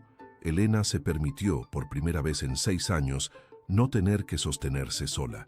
Cuando todo estuvo quieto y la chimenea había descendido a brasas, permanecieron entrelazados en el silencio satisfecho de quien no necesita llenar el espacio con nada.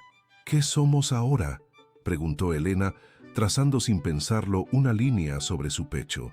«Lo que tú quieras que seamos», respondió él, aunque para mí la respuesta es sencilla. Las respuestas sencillas suelen esconder preguntas complicadas. Esta no. Alejandro apoyó la barbilla sobre su cabeza. «Para mí eres todo. Eso es todo lo que hay». Elena no respondió de inmediato. Escuchaba su latido, regular y firme como él mismo, y pensaba en lo extraño que era el camino que la había traído hasta aquí. De la cocina de los Valdivia a este cuarto, de los libros escondidos bajo el colchón, a los debates en este despacho, de la soledad fría a este calor que no le pedía nada que no pudiera dar. «La primera vez que te vi», dijo, «pensé que eras el hombre más inalcanzable de Sevilla. Ya me lo dijiste. No te dije lo que pienso ahora». «¿Qué piensas ahora?». Elena alzó la cabeza para mirarle. En la penumbra roja de las brasas, con el cabello revuelto y la compostura completamente ausente, Alejandro Castillo se parecía exactamente a lo que era. Un hombre que había bajado todas sus defensas y no se arrepentía de haberlo hecho. «Pienso que elegiste a la persona más improbable de toda aquella sala», dijo Elena. «La única, sin rentas, sin familia, sin nombre que valiera en esos círculos. La que llegó con el vestido remendado. La única que me habló como si mi opinión pudiera estar equivocada», respondió él, «que es considerablemente más raro de lo que parece». Elena sonrió. Esa sonrisa pequeña e involuntaria que él había visto la primera noche y que le había producido algo parecido a la alarma. «Voy a necesitar un lugar donde vivir que no sea el ático de Carmen Valdivia», dijo. «Lo sé. Y voy a necesitar terminar mi formación antes de que nadie me tome en serio como jurista». «Lo sé también. Y el proceso con el consejo puede tardar meses, años quizás». «Elena». Alejandro la miró con esa paciencia directa que era su variedad particular de la ternura. «No me estás diciendo nada que no haya pensado ya, y ninguna de esas cosas cambia lo que acabo de decirte». Silencio. «Yo también», dijo Elena con la misma sencillez con que lo había dicho antes, junto a la chimenea, por si no había quedado suficientemente claro. Alejandro rió. Era una risa baja, genuina, del tipo que Elena no le había escuchado nunca en el despacho y que ahora pensaba que podría acostumbrarse peligrosamente a escuchar. «Había quedado bastante claro», dijo. La besó de nuevo, despacio, sin prisa, con toda la noche de noviembre extendiéndose afuera y el calor de las brasas manteniéndolo todo en un paréntesis que ninguno de los dos tenía intención de cerrar todavía. Afuera, Sevilla dormía sin saber que en el palacete del médico más temido de la ciudad, la joven que había llegado con grasa de bota en los dedos y un vestido remendado, acababa de encontrar, sin buscarlo exactamente, el único lugar donde nadie le había pedido nunca que fuera menos de lo que era. Y eso, pensó Elena, antes de que el sueño llegara con la silenciosa amabilidad de las noches que han dado todo lo que tenían que dar, era casi exactamente suficiente, por ahora. El proceso ante el Consejo duró 4 meses y 17 días. Elena lo sabía, porque los había contado, no con la angustia de quien espera un veredicto, sino con la atención metódica de quien está aprendiendo el ritmo real de la justicia, que no se parece en nada al de los tratados y sí bastante al de los ríos. Avanza siempre, pero a su propio paso y sin consultar a nadie. Durante esos 4 meses trabajó. Eso, más que ninguna otra cosa, fue lo que la mantuvo en pie con la dignidad intacta. El despacho de Alejandro por las mañanas, los libros por las noches, los debates sobre casos reales que iban dejando en ella una capa tras otra de conocimiento práctico que ninguna universidad habría podido darle de la misma manera. También, naturalmente, estaba Alejandro. Lo que había entre ellos no había necesitado declaraciones adicionales después de aquella noche de noviembre. Se había asentado con la solidez discreta de las cosas que son verdad, en el modo en que él dejaba siempre el mejor ejemplar de la estantería en su lado del escritorio, en la manera en que ella preparaba el café exactamente como a él le gustaba sin que nadie se lo hubiera dicho, en los paseos al atardecer por el barrio de Santa Cruz, que habían empezado siendo excusas para discutir un caso y habían terminado siendo simplemente paseos. La ciudad, naturalmente, hablaba. La ciudad siempre hablaba. Era su función principal y la ejercía con dedicación ejemplar.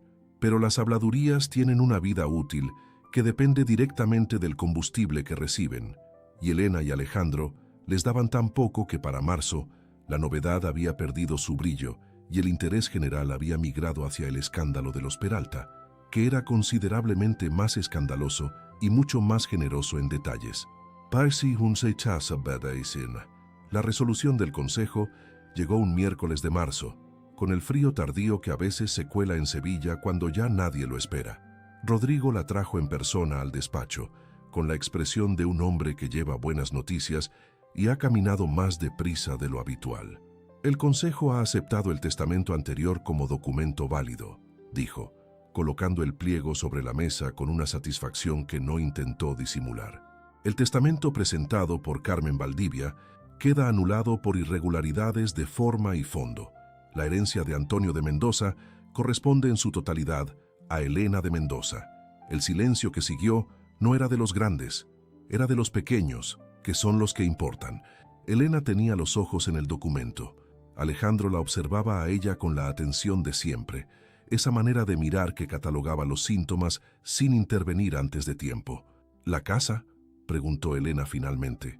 La casa de la calle Abades, el despacho de su padre, las rentas de la finca de Alcalá. Rodrigo señaló un párrafo. Todo figura aquí. Carmen Valdivia tiene 30 días para abandonar la propiedad principal, con sus hijas y sus pertenencias. ¿Y el proceso penal por la falsificación? Rodrigo miró a Alejandro. Alejandro miró a Elena. Eso depende de ti, dijo él. El Consejo ha dejado esa puerta abierta, pero no tiene que abrirse si no quieres. Elena no respondió de inmediato.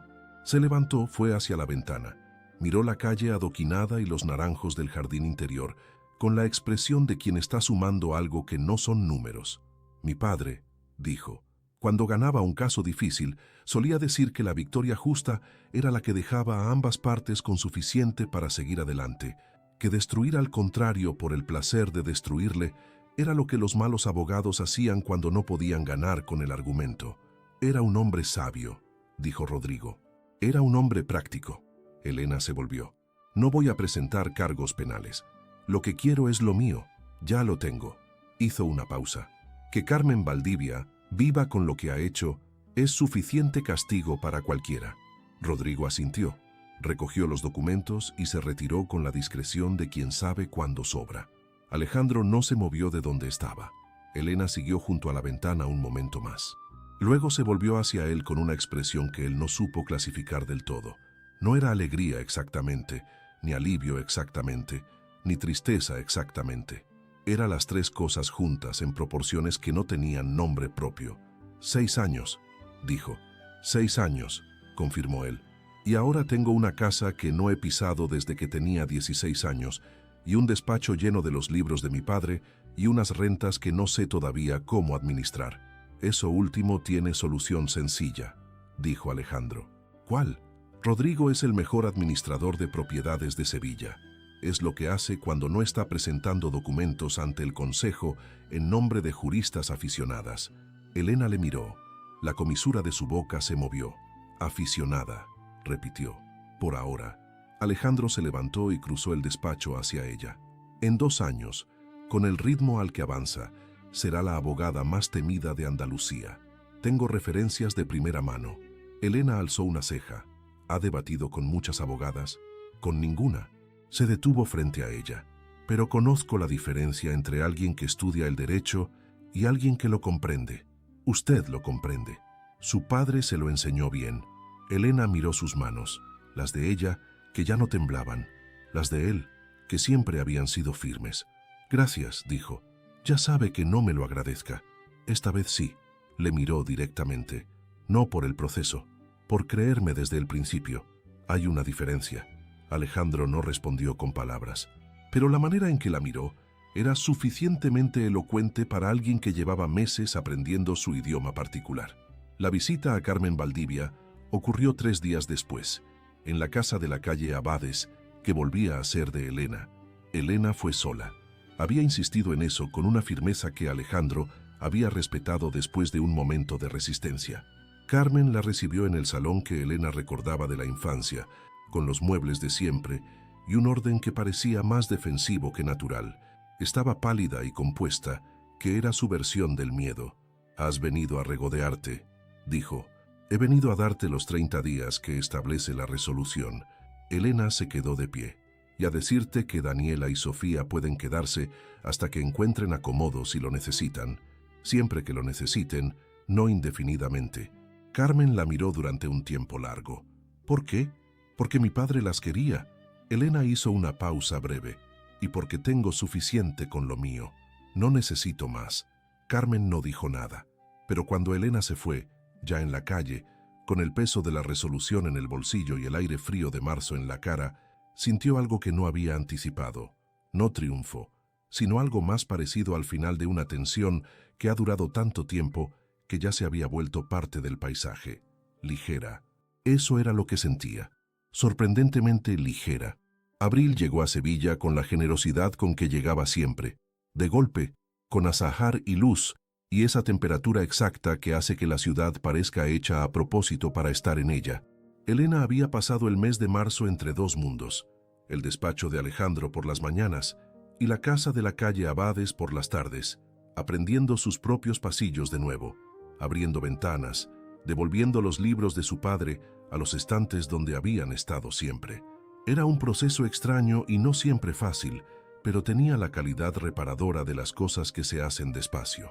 Lo que había entre ella y Alejandro había alcanzado en esas semanas un equilibrio que a ambos les resultaba en la práctica completamente natural y en la teoría bastante difícil de clasificar.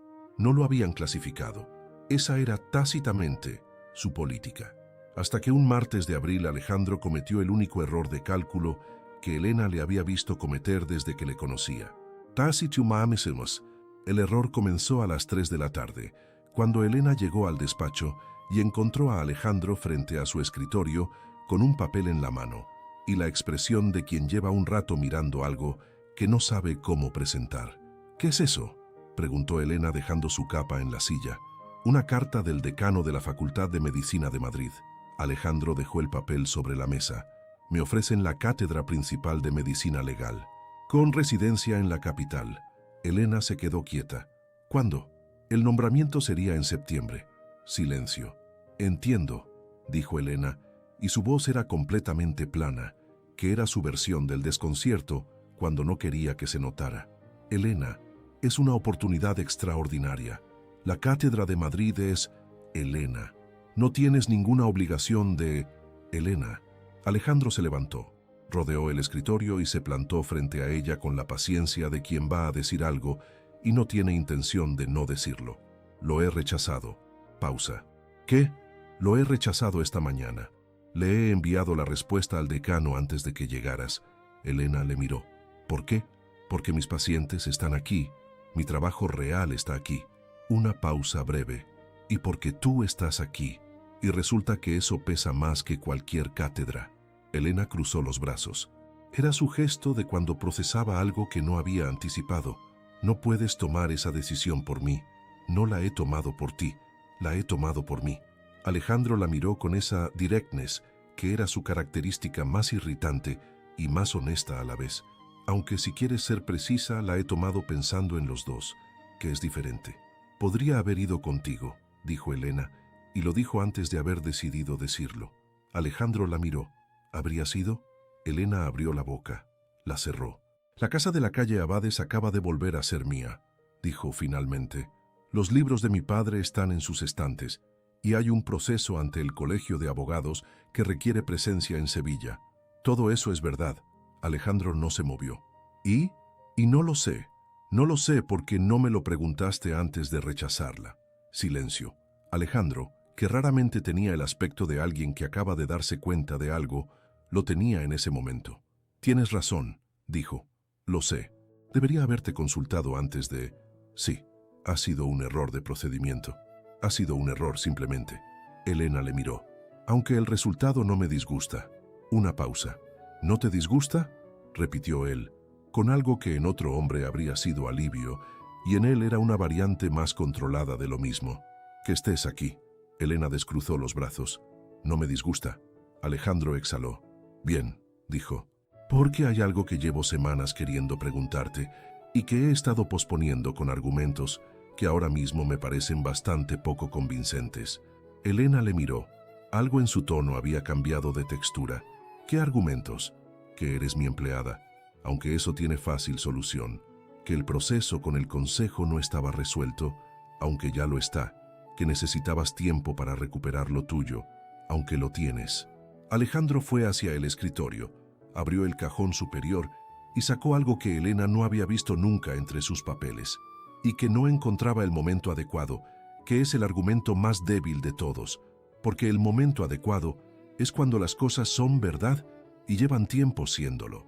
Sobre la palma de su mano había un anillo, sencillo, de oro con una piedra azul que tenía exactamente el color del vestido de moiré de aquella noche en casa de los castellanos. No era ostentoso, era preciso, como él. Elena de Mendoza, dijo Alejandro con esa voz que no necesitaba alzarse para llenar una habitación, llevas 2 meses siendo la persona más inteligente y más difícil de mi despacho, y no concibo que eso cambie, y no quiero que cambie. Lo que quiero es que seas eso en el resto de mi vida también. Hizo una pausa. ¿Te casarías conmigo? Elena le miró durante un tiempo que a él le pareció geológicamente largo. No vas a renunciar a futuras cátedras sin consultarme, dijo. Acordado. Y voy a ejercer el derecho cuando tenga el título. Con mi nombre. Era lo que esperaba. Y los libros de mi padre vienen a esta casa porque en el ático no caben todos. Hay 2 estantes vacíos en la biblioteca. Los he dejado vacíos adrede. Elena parpadeó. ¿Desde cuándo? Desde diciembre. Silencio. Eso, dijo Elena, es una cantidad desproporcionada de planificación anticipada para alguien que tardó semanas en hacer la pregunta. Soy médico. Diagnostico antes de intervenir. Una pausa. Elena. Sí, dijo ella. ¿Sí qué? Sí, me caso contigo. Lo dijo con la sencillez directa de siempre, sin adornos. Era bastante obvio desde hace tiempo. Solo tardabas tú en verlo. Alejandro dejó escapar algo que era inequívocamente una risa, breve y real, de las que Elena contaba porque eran escasas y por eso valían más. Le puso el anillo en el dedo. Le quedaba exactamente bien, que era lo único que podía esperarse de un hombre que medía todo con precisión. La besó después despacio, sin el peso de las cosas que todavía no se habían dicho, porque ya estaban dichas todas. Se casaron en junio, en el jardín de los padres de Alejandro, en un pueblo blanco de la sierra que olía a tomillo y a tierra caliente. La ceremonia fue pequeña. Rodrigo, Mariana, que era la amiga de Elena desde los tiempos del sarau, los padres de Alejandro, que habían adoptado a Elena con la eficiencia tranquila de quienes ya la conocían desde antes de conocerla. Daniela y Sofía vinieron también. Guardaron silencio, ocuparon sus asientos con una discreción que era la mejor versión de sí mismas. Y cuando terminó la ceremonia, Sofía le dijo a Elena en el jardín que se alegraba. No dijo de qué exactamente. No era necesario. Los votos fueron breves, porque ambos preferían la precisión a la extensión. Alejandro dijo: prometo no tomar decisiones que te conciernan sin consultarte, aunque me parezcan evidentes. Prometo leerte los expedientes difíciles cuando no llegues a tiempo. Y prometo que lo que eres no tiene que cambiar para que sea suficiente. Elena dijo: prometo avisarte cuando tengas razón y señalarte cuando no la tengas, que es más útil y más honesto. Prometo no perder el tiempo siendo menos de lo que soy. Y prometo que esto que has elegido yo también lo elijo.